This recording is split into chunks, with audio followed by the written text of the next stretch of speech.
And eto guys, meron kayong pinaplano in the future. Parang feeling ko yung iba sa inyo talaga nag-iipon lang hanggang, kasi malaki, sabi ko nga sa inyo guys, malaki yung binibigay nito sa inyo.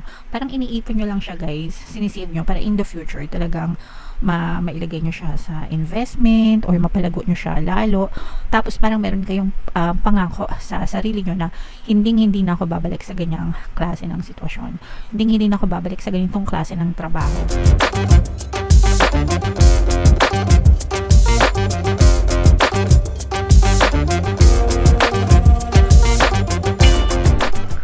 Hello guys, hello Taurus, welcome back to Pinay Pixie Tarot. Ang pamagat ng episode natin for tonight is Past, Present, Future. Ito ay isang timeless reading para sa Taurus, Sun, Moon, Rising, Sign, and Venus. Shuffle ko yung cards guys, hanapin ko yung energy ng Taurus.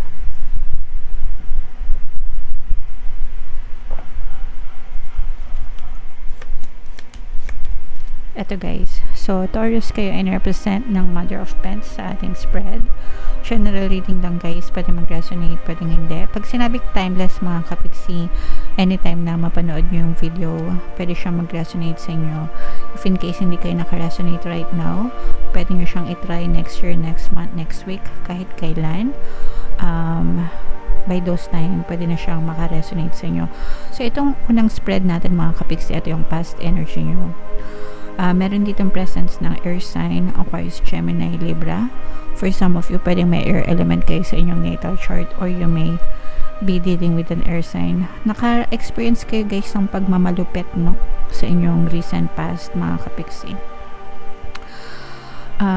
Pwedeng pagmamalupit sa trabaho or parang pinagmamalupitan kayo ng ibang tao or pwedeng stress din mga kapiksi. Parang for some of you, especially kung may business kayo or negosyo or baka nagkaroon kayo ng business partner ganyan, pwedeng nakaranas kayo ng parang more on yung stress na parang may kasamang emotional. Sa bagay ganun naman talaga guys pag stress no, nagkakaroon ng emotional, kasama yung emotional dun sa emotional stress, dun sa mental stress, palagi magkakabit yan. Sometimes pati yung physical nadadamay. So parang medyo naging mabigat sa'yo, nagkaroon ka ng past experience sa isang tao or sitwasyon in the past na talagang parang naging sa'yo, silbing lesson sa iyo mga kapiksi no. Again, pwedeng sa trabaho ito or pwedeng sa negosyo kung kayo ay mga negosyante, pero at the same time nagbigay din siya ng liwanag sa inyo no. Kumbaga parang naging eye opener siya sa inyo na, and parang din kayo na parang naging eye opener siya sa inyo na magsisikap kayong mabuti kasi ayaw nyo nang ulit ma-experience yung ganong klaseng stress, ganong klaseng toxicity. And parang ganun yung naging bunga nun sa inyo mga kapiksi. Yung iba sa inyo guys, pwedeng stress ito sa trabaho na parang feeling ko until now, titingnan natin later no sa inyong present energy, pero parang hindi pa siya tapos mga kapiksi. Lalo na kung pinagmamalupitan kayo ng mga boss nyo or mga amo nyo, pero parang wala kayong choice kundi tiisin kasi parang nakakulong kayo guys no. Parang pwedeng nakakulong kayo sa kontrata or pwedeng hindi kayo makalipat kasi wala kayong malipatan ganyan, tsinatsaga nyo lang kasi wala kayong choice no, parang ganon. So titingnan natin dito sa present, ayan no, nakikita natin yung pagtitiis nyo mga kapiksi, pero may mga dumadating na opportunity, so parang tinitiis nyo lang hanggang kaya nyo pang tiisin, pero naghahanap na rin kayo ng mga opportunity mga kapiksi no, pero parang hindi pa rin kayo nakawala. Yung iba naman sa inyo guys, parang feeling ko tinitiis nyo to kasi malaki din yung sahod, especially kung nasa ibang bansa kayo. Let's say for example, sa ibang bansa kayo nagtatrabaho, domestic helper ganyan, or ano pa man, whatever. Kahit na nakaka-experience kayo ng kalupitan, magandang magbigay ng sahod, kumbaga maganda yung may monetary benefits no. Yun naman yung parang catch ng pagtitiis nyo. Tinitiis nyo yung mga let's say for example masasakit na salita, mga sakripisyo ganyan, Pero pagdating naman sa sahod, yung iba naman sa inyo talagang tiba-tiba dun sa sahod. So parang feeling ko isa yun sa mga reason kung bakit tinitiis nyo talaga, no? Nagpipigil kayo na umalis dahil maganda naman yung sahod sa inyo. At saka parang na-build nyo na rin yung tolerance, guys, no? Ibig sabihin, parang talagang natsatsaga nyo na, naging manhid na kayo, natitiis nyo na, hindi na kayo masyadong tinatamaan, ganyan, nasanay na, na-immune na, kumbaga. Pero at the same time, mga kapiksi, no, parang sinasabi dito ni universe na may option ka pa rin, no? Parang may choice ka pa, may option, may other options ka kung gusto mong umalis, kung gusto mong lumipat, pwede kang manghingi ng tulong kung gugustuhin mo. So, ibig sabihin, may escape route. Kayo na lang yung mamimili na, or kayo na lang yung magdidesisyon kung gusto nyo talaga, mga kapiksi, or hindi.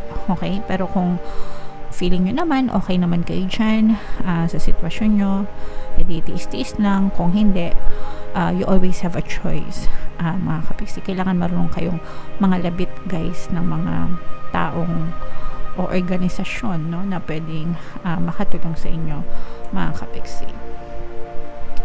And eto, guys, meron kayong pinaplano in the future. Parang feeling ko yung iba sa inyo talaga nag-iipon lang hanggang, kasi malaki, sabi ko nga sa inyo, guys, malaki yung binibigay nito sa inyo. Parang iniipon nyo lang siya, guys, sinisave nyo para in the future talagang mailagay nyo siya sa investment or mapalago nyo siya lalo. Tapos parang meron kayong pangako sa sarili nyo na hindi na ako babalik sa ganyang klase ng sitwasyon. Hindi na ako babalik sa ganitong klase ng trabaho. Hindi na ako babalik sa ganitong kahirapan. So parang yun yung motivation nyo, mga kapiksi, na tinitiis nyo lang lahat right now kasi in the future talagang malaki yung plano nyo para sa sarili nyo, guys. Inaantay nyo lang yung tamang panahon kung kailan nyo ma-execute itong mga plano nyo, pero meron kayong plano, malalim yung pinaguhugutan ng plano nyo, mga kapiksi, and kapag ito'y in-execute nyo ng tama, na-execute nyo ng maayos, guys, talagang success at tagumpay, mataas pa yung mararating nyo. Pwedeng ngayon nandun kayo sa ilalim, parang pyramid, guys, or bundok, ganyan, pyramid, di ba? Yung pyramid sa ilalim, matibay, malawak yung pundasyon. So nandun lahat ng hard work, nandun lahat ng effort sa baba, pero ang katumbas nun in the future is yung tuktok ng tagumpay sa taas, mga kapiksi. So dadating ka din dun sa time, sa future, na yung mga paghihirap mo ngayon magagantimpalaan ng tagumpay talaga. Hindi siya masasayang, hindi masasayang yung effort nyo, okay? Basta marunong lang talaga kayong magplano ng maayos, patuloy na magsikap, no? And kumbaga, always look at the bright side of things, and makikita nyo rin yung balang araw, lahat ng pinaghirapan nyo sulit, mga kapiksi, kasi tagumpay talaga yung ibibigay sa'yo nito. Okay? Alright. So, comment down below, no, Taurus, if feeling nyo nakaresonate kayo dyan sa mga messages na yan. Itong mga tagumpay na to, i-mind nyo na yan sa comment section. Mind tagumpay, mind tuktok ng tagumpay, mataas pa yung mararating yan. Kasi yan talaga nakikita natin na future energy nyo, mga kapiksi. So, shuffle natin to. Tingnan natin yung additional namin size sa inyo. Habang sinashuffle ko to, guys, panoorin nyo muna yung video natin regarding sa ating paano mag-manifest ng abundance video course. Kapiksi, sawa ka na ba sa mga struggles at hirap sa buhay mo?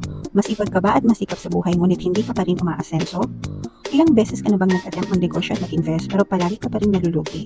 Sa pagkakataon na ito ay maaaring may subconscious beliefs ka na nagiging balakid sa iyong pag-unlad at pagyaman. Introducing, paano mag-manifest ng abundance video course. Dito ay matututunan mo ma-overcome ang mga balakid mo para tuluyan ka ng umunlad, umasenso, sumagana, maging matagumpay, successful at maswerte sa iyong kabuhayan, pera, trabaho, negosyo sa lapi at kaperahan ng bonggang-bongga. Dali, mag-send na ng email sa pinoypixie@gmail.com at simulan na ang iyong pagyaman ngayon.